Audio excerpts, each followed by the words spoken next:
BFM Business, le club Média RH, l'entreprise qui recrute. Hello Jay Hambro. Good morning. On est vraiment ravis de vous rencontrer, Jay. Vous êtes le numéro 2 du groupe GFG Alliance, c'est bien ça, dont le siège est à Londres. Yes, sir. Et vous avez la gentillesse de venir vers nous. On va donc échanger. Vous l'avez compris, je le répète, il y a peut-être un petit peu de décalage dans la traduction.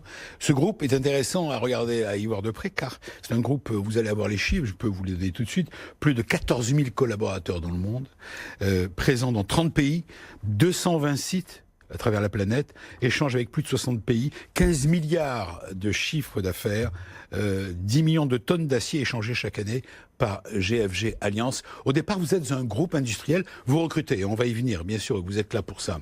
Au départ, c'est un groupe industriel et vous avez pris une décision stratégique dans le cadre du développement de votre groupe, eh bien, c'est de faire de la France une plateforme pour l'Europe continentale, pour votre groupe, c'est bien ça ? So our headquarters are in London. Oui, notre siège est à Londres. Enjoyed a proximity to France et for nous many avons years, depuis but longtemps une proximité avec la France, mais pas d'investissement substantiel. Et au cours de la dernière année, nous sommes en croissance en France. Nous avons maintenant 8 sites en France, 2000 collaborateurs qui font maintenant partie de la famille GFG, le groupe Liberty en France. Et on peut dire que vous êtes parti de zéro, enfin c'est ce qu'on m'a expliqué. Il y a, je crois, à peine un an, c'est ça, vous êtes parti de 0 à 2000 salariés en France en un an. That's correct. So oui, we got involved with 3 key sites. So first, nous sommes intéressés à 3 sites clés. D'abord Dunkerque, dans le nord, qui est la plus grande fonderie d'aluminium d'Europe. Deuxièmement, l'usine de Jantes à Châteauroux. Et plus récemment, le Poitou, les 2 usines dans le Poitou. Et aujourd'hui, donc, vous misez énormément sur le développement en France, malgré la situation politique et économique, je ne parle pas de la France, mais de ce qui se passe au niveau de l'Europe et notamment au niveau du Brexit, ça ne vous fait pas peur? Non,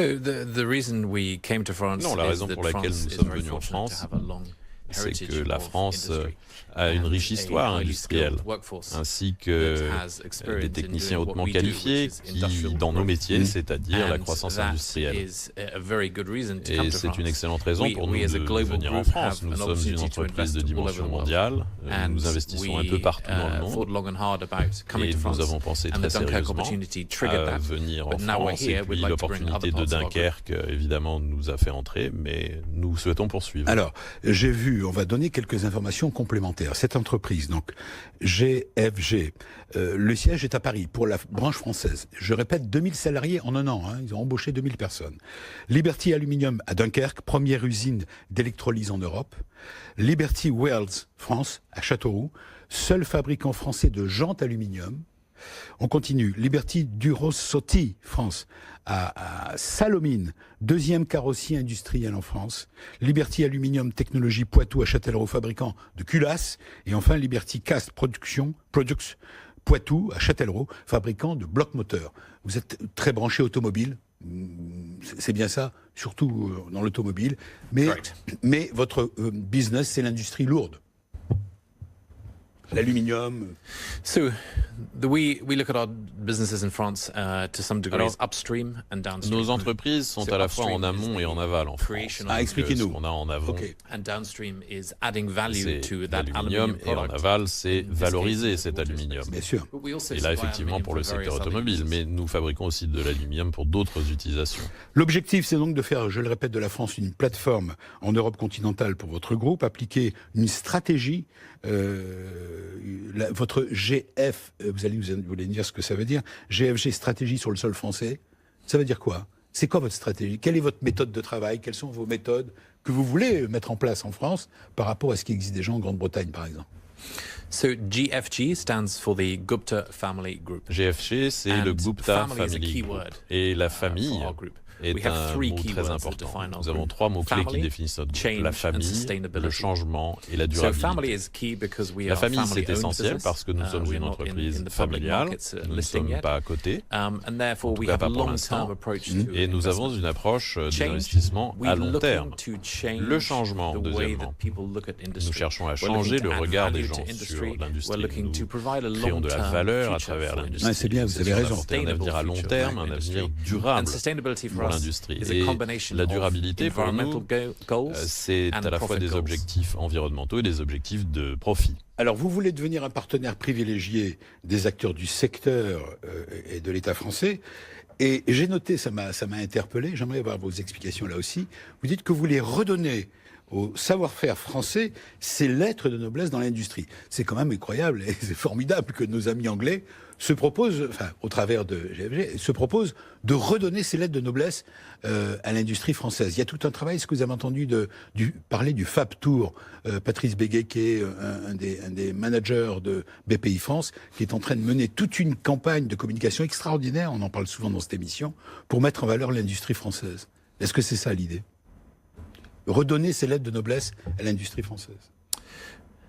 So I think there are many differences between France and England. Il y a beaucoup de différences entre la France et l'Angleterre, mais il y a beaucoup de points communs. Et l'une des grandes forces des deux pays, c'est un passé industriel très riche. Et nous pensons que d'une certaine façon, c'est quelque chose qui se perd.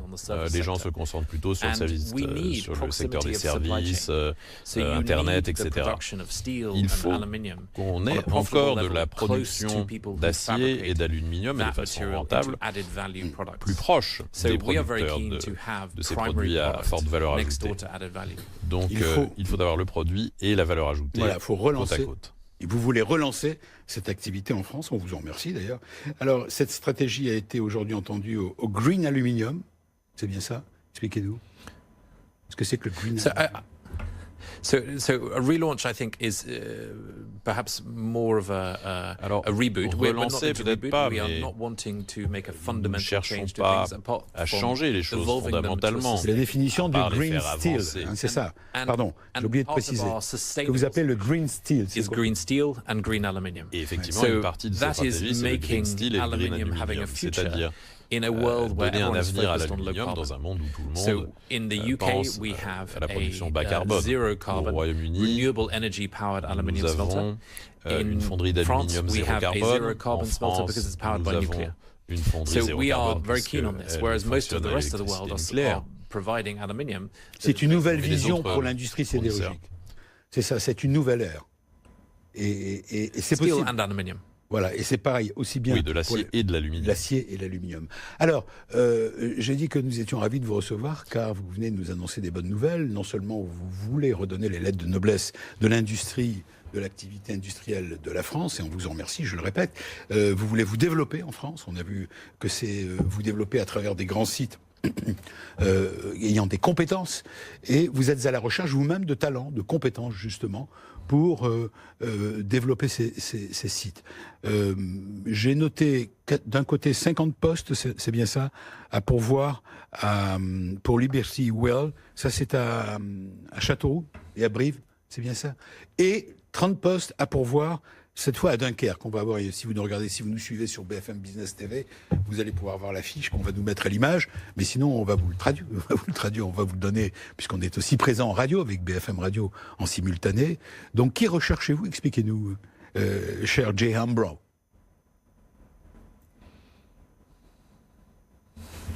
So one of the greatest challenges for a company like us, un des plus gros défis pour une entreprise comme la nôtre, qui est en très forte croissance, c'est de gérer les ressources humaines. On a beaucoup de chance parce que on a un certain nombre d'actifs industriels de qualité, mais pour conserver le niveau de connaissance, de savoir-faire technique et le niveau d'appétence et l'esprit d'entreprise qui sont nécessaires pour les changements qu'on souhaite faire, c'est quelque chose qui est essentiel. Et c'est ici, en France, qu'on peut le faire. Donc c'est 80 postes, c'est ça, actuellement ouverts, comme on dit en français? C'est bien ça? I'm afraid I'm not sure of the exact numbers, but I know je ne connais pas le chiffre exact, mais je sais que nous embauchons. Voilà, on me l'a donné, mais ce n'est qu'un début. Voilà. En tout cas, vous pouvez aller on peut retrouver tout cela sur votre site, bien sûr. GFG Alliance. Là, on a tout le détail des postes à pourvoir. Mais ce qui est important, c'est de savoir que vous recherchez des talents français. Voilà, pour ce groupe, qui est un groupe international et qui veut recruter donc des hommes et des femmes de qualité. Et en plus, ce sont des postes pratiquement de proximité, puisque ce sont des postes à pourvoir dans, j'ai cité les régions, je répète, Châtellerault, Salomine, Châteauroux et Dunkerque. Voilà, principalement. Il y a donc des postes à pourvoir dans ces régions. Vous restez avec nous. On répète, on a bien compris que je pose souvent la question, quels sont les points forts de votre entreprise pour attirer les candidats? Vous dites, c'est une entreprise, je voudrais terminer là-dessus avec vous, c'est pas terminé, vous allez rester pendant toute l'émission, mais vous dites, premier atout pour nous pour attirer les candidats, on est une entreprise familiale, et avec toutes les valeurs que ça signifie, c'est bien ça? Jay? So I think one of the greatest je crois que l'un des gros défis auxquels nous devons faire face, c'est la perception. Il y a une perception en Europe occidentale aujourd'hui que l'industrie est en déclin, que l'industrie lourde est en déclin. Nous, ce que nous faisons, c'est que nous démontrons que l'industrie a un avenir dans cette région. En France. En associant à la fois la durabilité et les bénéfices, les profits. Et ça, c'est vital pour nous, c'est vital pour mon patron, c'est-à-dire l'actionnaire principal de la famille, parce que nous n'investissons que dans des économies ou dans des industries dans lesquelles il identifie de la durabilité. Oui. Non, mais une économie à bas carbone. Ce que je voulais vous demander, c'était quels atouts vous disposez pour ceux et celles qui nous écoutent, qui ont envie éventuellement de vous rejoindre. Qu'est-ce que vous avez envie de leur dire? Venez, engagez-vous, comment dire, engagez-vous chez nous, chez GFG Alliance en France. Voilà ce qu'on a à vous proposer comme projet. Je parle pour les collaborateurs que vous souhaitez attirer. Quels sont les 2-3 points forts que vous pouvez avancer pour leur dire si vous correspondez au profil, voilà ce qu'on va vous offrir? So I think when I look at this from a personal perspective and looking for recruitment for myself, my family, my friends and people who I want to come and work with us, part of that is longevity. Il y a déjà la longévité. C'est ce que je voulais dire. L'avantage d'avoir un actionnariat familial, c'est que le capital est patient. Donc, on pense à long terme, on pense aux enfants de Sanjeev, ses petits-enfants, alors qu'une entreprise cotée a un horizon d'investissement beaucoup plus court. Donc nous prenons des décisions qui sont des décisions à long terme et donc d'emploi à long terme. Voilà, donc c'est un atout, c'est bien ce que je voulais dire, c'était l'atout numéro 1. Vous restez avec nous. Est-ce qu'il faut parler anglais pour vous rejoindre, au fait, pour rejoindre votre entreprise? À Châtellerault, à Dunkerque, etc. Est-ce que c'est obligatoire? I'm very fortunate that there are many people in France who speak very good English. Parce qu'il y a quand même pas mal de gens en France qui parlent bien anglais, alors que moi je parle très mal. Ah, il va falloir vous y mettre. Il n'y a aucune obligation de parler anglais. On est d'accord, mais promettez que vous allez apprendre le français. I already speak in Perl. Bon, j'en parle déjà un tout petit peu. On est ravis de vous avoir. Vous restez avec nous. Alors, si vous voulez intervenir dans la conversation, vous êtes l'invité témoin pendant 1 heure du Club Média RH. Vous me faites un petit signe. De toute façon, on a un traducteur charmant qui va automatiquement vous permettre d'intervenir dans le débat. Ça vous va? Voilà.